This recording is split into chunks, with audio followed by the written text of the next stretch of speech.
April 8, 2009 அன்னைக்கு உத்திர நட்சத்திரம், பங்குனி மாதம்.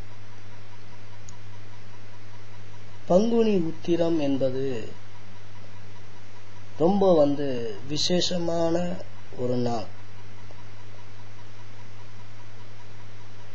அந்த நாள்ல தான், பங்குனி மாதத்தில் உத்திர நட்சத்திரத்தில் தான் சிவபெருமான்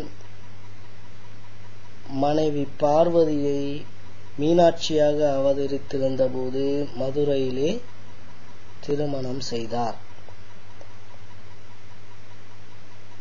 அதே பங்குனி உத்திர திருவிழா அன்றுதான், அந்த நாள்ல தான் முருகக் கடவுள் தெய்வ யானையை மணந்தார். இந்த ரெண்டு முக்கியத்துவம் உள்ள நிகழ்ச்சிகள் நடந்த காரணத்தினால் பங்குனி உத்திரம் தமிழர்களுக்கு ஒரு சிறப்பான ஒரு விழாவாக கருதப்படுகின்றது. இந்த சிறப்பான நன்னாளையில திருமணமாகாதவர்களாயிருந்தால் நீங்கள் நிச்சயமாக ஏதாவது ஒரு சிவஸ்தலத்திற்கோ அல்லது ஏதாவது ஒரு முருகப்பெருமானின் தலத்திற்கோ சென்று வழிபடுவது சாலச் சிறந்தது.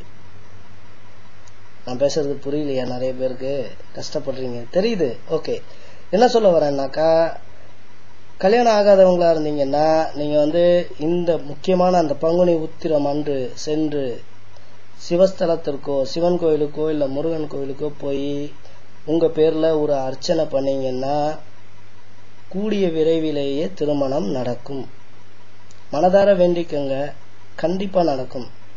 இந்த பங்குனி உத்திரம் இந்த வருஷம் 8ஆம் தேதி ஏப்ரல் 2009 அன்னைக்கு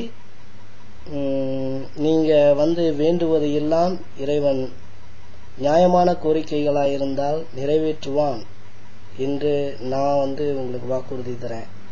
ப்ளீஸ் டேக் கேர். கண்டிப்பா நல்லது நினைச்சா நல்லதே நடக்கும்.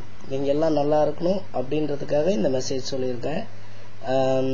Please do take care. நன்றி.